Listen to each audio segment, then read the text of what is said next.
जी Indian atheist कैसे हैं? Thank you मुझे मौका देने के लिए। अभी तो आवाज आ रही है ना? ठीक है, अभी कोई दिक्कत हाँ नहीं जी, है? हाँ जी, अभी ठीक आ रही है, शोर नहीं है पीछे से। जी जी। तो पहले तो बहुत बहुत शुक्रिया आपको, और आप बहुत अच्छा काम कर रहे हैं लोगों में जो साइंटिफिक टेम्परामेंट और rational thinking, logical and rational thinking को डेवलप करने में जो आप लोग योगदान दे रहे हैं, तो आप वाकई में बहुत बहुत थैंक यू आपको। मेरा सवाल दरअसल ये है, मैं एक सिचुएशन सर, मेरा सवाल दरअसल ये है कि जो लोग बिलीवर होते हैं, मतलब जो किसी गॉड में एग्नोस्टिक भी हो सकते हैं या बिलीवर हो सकते हैं, जो किसी गॉड या कोई सुपर नेचुरल पावर में बिलीव करते हैं। अब मैं एक सिचुएशन देता हूँ कि सपोज करिए कि एक पेशेंट है हॉस्पिटल में, और उसका ट्रीटमेंट चल रहा है, और अब वो कुछ ऐसी सीरियस बीमारी है उसको।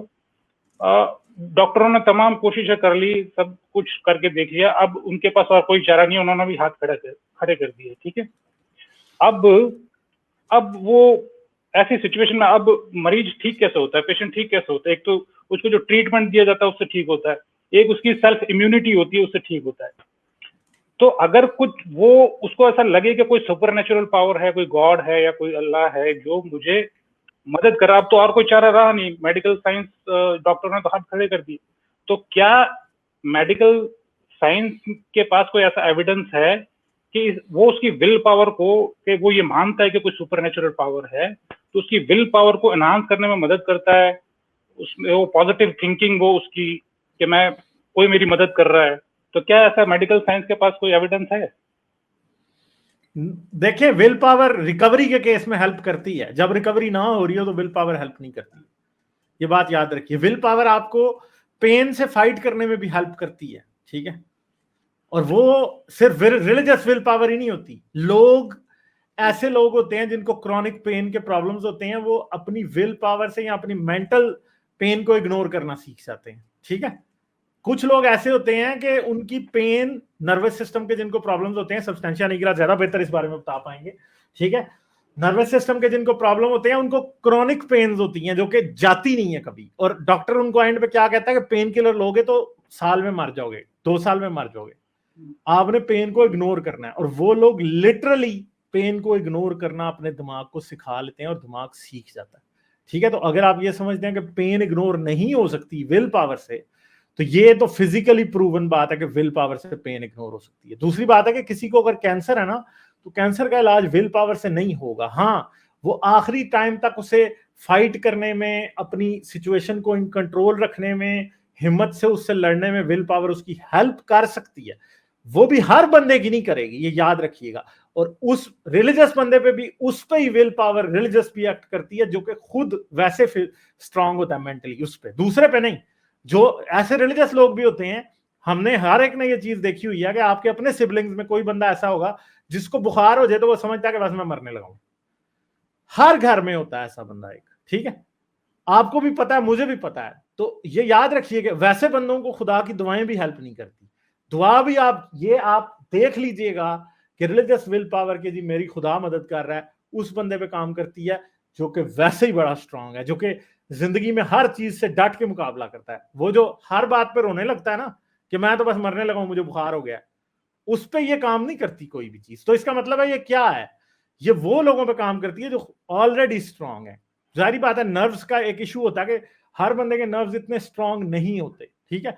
और इस बात को एक्सेप्ट करने में कोई इतनी वो भी नहीं है। मगर ये कहना कि फलां बंदा क्योंकि बड़ा मजहबी था इसलिए वो उसकी विल पावर ज्यादा थी, ये भी एक गलत बात है, ये मिसलीडिंग बातें हैं।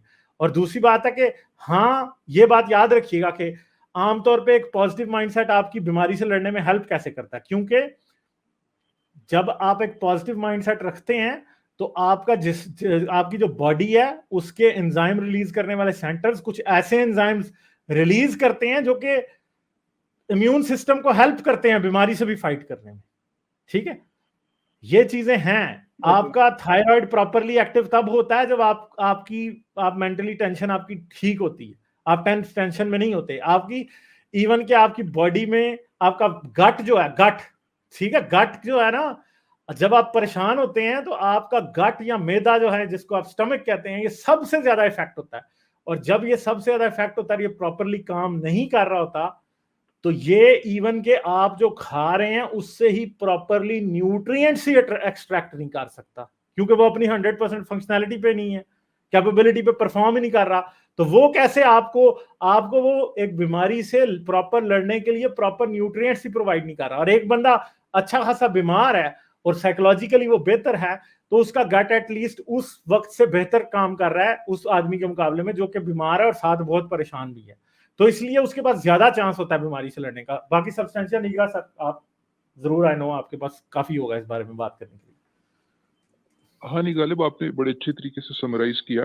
उसमें 2-3 स्पेसिफिक पॉइंटर्स हैं और फिर हम जनरल बात कर रहे थे। ये बात बिल्कुल दुरुस्त है कि जो फ्री रनिंग कोर्टिसोल है, जो स्ट्रेस हार्मोन है, वो आपके इम्यून सिस्टम के साथ बहुत ज्यादा खिलवाड़ करता है। ठीक है, तो अगर if there is an activity which is reducing stress, which actually is a measurable thing, when we say कि reducing stress का ये मतलब नहीं कि कोई physical agitation आपकी कम हो रही है। जो free running cortisol है, जो stress hormone है, वो आपकी बॉडी में कितना प्रोड्यूस हो रहा है और दौड़ रहा है, वो जब क्या कहते हैं कम होगा तो आपका इम्यून सिस्टम बेहतर काम करता है और वो मुख्तलिफ लोगों का मुख्तलिफ वजह से स्ट्रेस ठीक हो सकता है। किसी का सिर्फ वायलिन सुन के, एक पियानो का इंस्ट्रूमेंटल सुन के ठीक हो सकता है। ठीक है, किसी का हो सकता है किसी अपने दोस्त से बात कर ठीक हो। यानी इसका पहली बात ये कि वो सिर्फ रिलीजियस पाथवे नहीं है। हाँ, बाज लोग होंगे जिनके एक रिलीजियस पाथवे से स्ट्रेस कम होगा, तो स्ट्रेस का तो एक बड़ा इंपॉर्टेंट रोल है, नंबर 1। नंबर 2, ये बात ठीक है कि जो पेन का जो थ्रेशोल्ड होता है वो डिफरेंट लोगों का डिफरेंट होता है। इस पर पेन परसेप्शन के ऊपर जाहिर बात है कि बहुत काम हुआ है। और सिंपल एग्जांपल जहां जिसको हम आम अल्फाज में विल पावर कहते हैं, अक्सर ऐसा होता है कि पोस्ट सर्जरी, अभी मैं कैंसर की बात नहीं कर रहा, पोस्ट सर्जरी अगर आपकी कोई बैक सर्जरी हुई है फॉर इंस्टेंस, या कोई और मेजर सर्जरी हुई है, तो अक्सर आपकी रिकवरी डिपेंडेंट होती है on your post surgery rehab, जो आपकी फिजियोथेरेपी होती है। और उस वक्त आपको थोड़ी सी पेन को सस्टेन भी करना होता है। तो उस वक्त जो आपको will power, of course under the advice of your doctor and physiotherapist, वो आपकी रिकवरी को क्विक कर देती है। मगर वो जो विल पावर है ना, वो आपको अच्छे तरीके से वो फिजियोथेरेपी फॉलो करने में मदद देती है। असल रिकवरी आपकी उस फिजियोथेरेपी से हो रही है और रिहैब से हो रही है, लेकिन विल पावर वो उस पर एक्ट करने में मदद देती है। आखिरी बात कि जी पेन आपके ब्रेन में होती है या बाहर होती है, तो इसमें कोई शक की बात नहीं है। बड़ी इंटरेस्टिंग जो फिनोमिनन है जिसको कहा जाता है pain in the Phantom limb, Ghalib आपको पता ही होगा। जो लोग फर्स्ट के जिनकी एम्पुटेशन हो जाती है, जो उनका मिसिंग लिम्ब होता है, उसमें वो पेन रिपोर्ट करते हैं। तो बहरहाल पेन आपकी, इसका मतलब at the end of the day वो दिमाग के अंदर परसीव हो रही है, वो विदाउट दैट इनपुट सिग्नल भी परसीव हो सकती है। सो देयरफॉर वो भी असरअंदाज हो सकती है।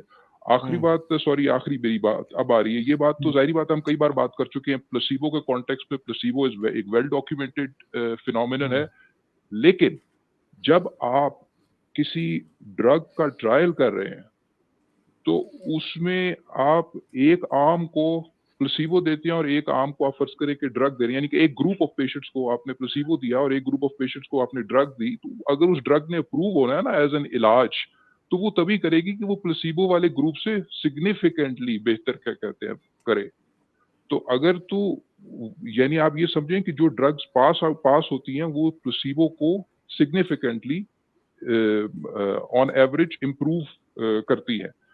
आखिरी अगर बिल्कुल हरबा रह गया कि कैंसर का टर्मिनल पेशेंट है, कुछ नहीं किया जा सकता, ऑफ कोर्स वो क्या कहते हैं, इट्स देयर ओन चॉइस, वो जिस तरह मर्जी उसको यकीन करें। और अगर वो उनको बेहतर टेम्परेरली कुछ महसूस उनकी फीलिंग्स बेहतर होती हैं, तो इसमें कोई हर्ज नहीं है।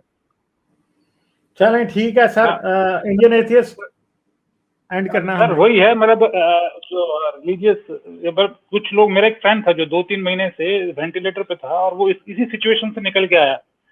तो उनको लगता होगा कहीं ना कहीं दिमाग में कि ये पॉजिटिव थिंकिंग कि कोई है मेरी मदद कर रहा है, अब जब कुछ नहीं है तो शायद अगर वो 5% भी उसको हेल्प कर रही है तो मानने में हर्ज क्या है। उनका ये आर्ग्यूमेंट होता है, जो इस तरह के जो लोग हैं, कि अगर मुझे चाहे भले कोई ना हो, हाँ तो हर्ज क्या है उसके अंदर? तो एक ये आर्गुमेंट होता है।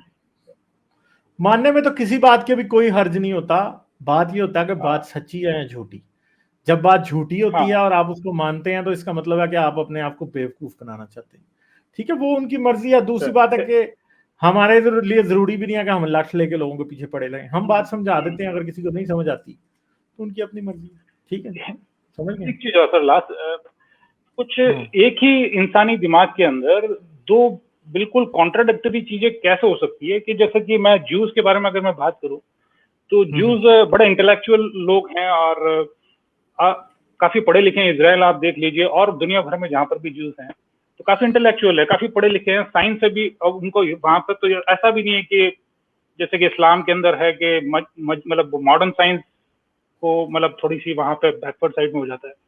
तो वो तो बहुत मॉडर्न साइंस के साथ भी है, लेकिन फिर भी वो रिलीजियसली मतलब वो रैशनलिटी फिर कहाँ चली जाती है? वो एक पार्ट जो या तो वो पार्शनली रैशनल है, उनको आप पार्शनली रैशनल बोल सकते हो।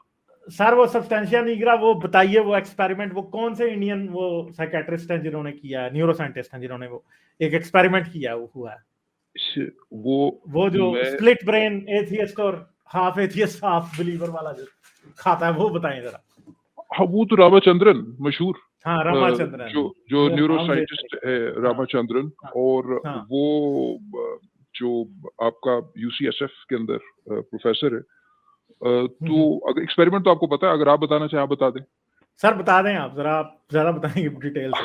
अच्छा, वो रामाचंद्रन इज एन इंटरेस्टिंग गाय। उन्होंने बहुत इंटरेस्टिंग टॉपिक्स को अपनी रिसर्च का over the last 30-40 years I would say topic बनाया। इस वक्त वो बहुत खुद बूढ़े हो चुके हैं और अनफॉर्चुनेटली पार्किंसंस भी से भी लड़ रहे हैं ओल्ड एज की वजह से, लेकिन बड़ी एक्टिव लाइफ गुजारी है उन्होंने और बहुत ही अच्छे कॉन्ट्रीब्यूशंस हैं उनके, रामाचंद्रन।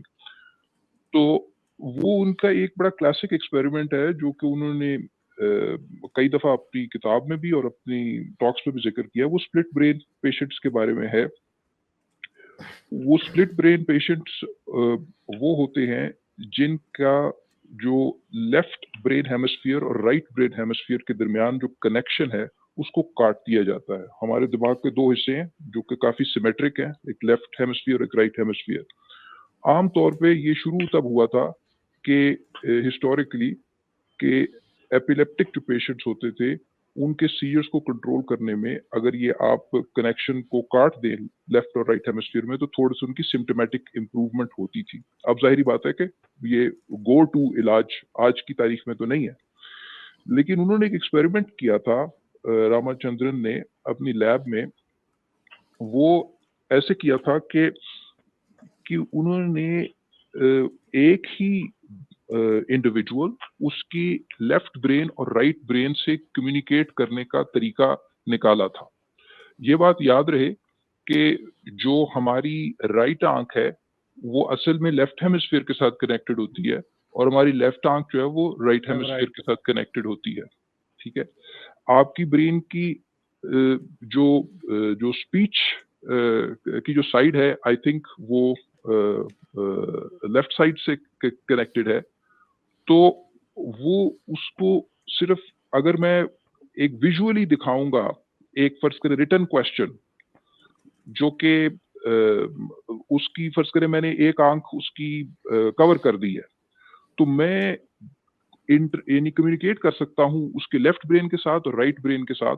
और अगर सिर्फ राइट ब्रेन तक वो सर ये मैं ही बता देता हूं लोगों को, जरा विजुअलाइज हो जाएगा। हाँ करे अगर आप कर सकते हैं। हाँ, तो इसका चक्कर ये होता है, इसको कहते हैं इस सर्जरी को कहते हैं कॉर्पस कोलेस्मी।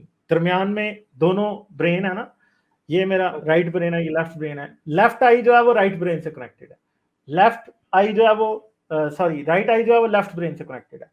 मैं जो बोल रहा हूं और जो बोलने की अंडरस्टैंडिंग है वो लेफ्ट ब्रेन में है। ठीक है, अब वो क्या करते हैं कि दरमियान से जब कॉर्पस कोलेस्म कट जाता है दरमियान से, ठीक है, जब कटता है तो उसकी वजह से क्या होता है, ये वाला ब्रेन आधा अब अपने तौर पे सोच रहा है, ये वाला आधा अपने तौर पे सोच रहा है। ये यानी एक खोपड़ी के अंदर अब दो दिमाग हैं एक हिसाब से और दो पर्सनैलिटीज हैं। अब क्या होता है कि एक इंसान जब तक उसकी कॉर्पस कोलेस्मी नहीं हुई होती तो वो एक बिलीवर होता है, वो बिलीव करता है इसमें। तो रामाचंद्रन ने ये अपना एक्सपेरिमेंट आप यूट्यूब पे जाके देख सकते हैं, एक वीडियो में एक्सप्लेन किया हुआ है। तो अब रामाचंद्रन ने क्या किया, क्योंकि स्पीच सेंटर ब्रेन का जो है वो लेफ्ट साइड पे है, तो अब उसने क्या किया, राइट आई को बंद कर दिया, ठीक है, और लेफ्ट आई से जो है वो क्या किया, उसको ये दिखाया कि क्या तुम खुदा में बिलीव करते हो, ठीक है। तो अब क्योंकि यहां पे जो है ना अब राइट आई उसको देख रही है, ठीक है, राइट आई को आपने बंद किया है तो लेफ्ट ब्रेन उसको देख रहा है, तो वो आपको बताएगा हाँ मैं करता हूं बिलीव, ठीक है। मगर क्योंकि अब आप क्या करते हो, अब आप कर देते हो राइट आई को बंद। अब आप बोल के बताने के बजाय राइट आई को बंद करके लेफ्ट आई को सिर्फ दिखाते हो कि क्या आप खुदा में बिलीव करते हो, तो वही बंदा सारे ला देता है नहीं मैं नहीं करता, ठीक है। तो यानी एक साइड का ब्रेन ये मान रहा है कि वो खुदा को मानता है, दूसरी साइड का ब्रेन ये मान रहा है कि वो खुदा को नहीं मानता, ठीक है। तो इससे ये साबित हुआ कि दिमाग में खुदा को मानने का भी एक सेंटर है, जिससे अगर दिमाग का कनेक्शन टूट जाए तो जो है ना वो नहीं मानता।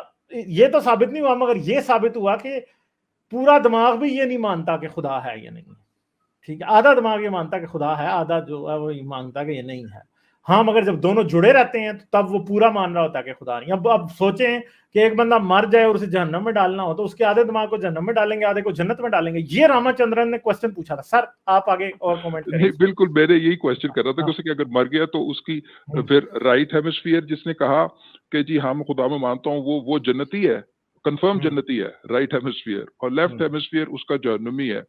तो गालिब ने बड़े अच्छे तरीके से, आई थिंक ये विजुअल एड बड़ी इंपॉर्टेंट थी क्योंकि मेरे लिए मुश्किल था एक्सप्लेन करना। तो ये आपको ये क्या चीज बता रही है कि दो बिल्कुल कॉन्ट्रडिक्टरी बिलीफ्स जो है वो कंकरेंटली आपके लेफ्ट हेमिस्फीयर और राइट हेमिस्फीयर में एग्जिस्ट कर सकते हैं। तो आपका क्वेश्चन ये था कि भाई ऐसा कैसे मुमकिन है कि एक ही ब्रेन में बहुत ही मुख्तलिफ और कॉन्ट्रडिक्टरी बिलीफ्स जो है वो को एग्जिस्ट कर सकें। तो ये बड़ी अच्छी एग्जाम्पल है। और दूसरी बात ये कि इस बात को भी याद रखना चाहिए कि इसमें हैरानी की बात नहीं है कि अगर बड़े कॉन्ट्रडिक्टरी बिलीफ आपके एग्जिस्ट कर रहे हैं, भाई आपका जो दिमाग है वो एक हिस्ट्री है, वो सारे हिस्से एवोल्यूशन की हिस्ट्री में एक वक्त में इवॉल्व नहीं हुए, वो उस वक्त की एवोल्यूशनरी हिस्ट्री के चैलेंजेस को सॉल्व करने के लिए क्या कहते हैं आहिस्ता आहिस्ता इवॉल्व हुए हैं। तो जो कॉन्ट्रडिक्शंस है ना, I think they are very natural, we should expect these contradictions कि ये होंगी। ठीक है, चलें इंडियन एथियस्ट अबेंड करते हैं यार। थैंक यू सर, आप दोनों का बहुत बहुत शुक्रिया सर, आपने बहुत अच्छे से एक्सप्लेन किया और फिर कभी मिलेंगे आपसे। चलें, thank you. Okay, thank you. Like, share और सब्सक्राइब करना मत भूलें। इसके साथ साथ आप मेरे चैनल को पेट्रियन पर सपोर्ट कर सकते हैं। पेट्रियन का लिंक वीडियो की डिस्क्रिप्शन में है।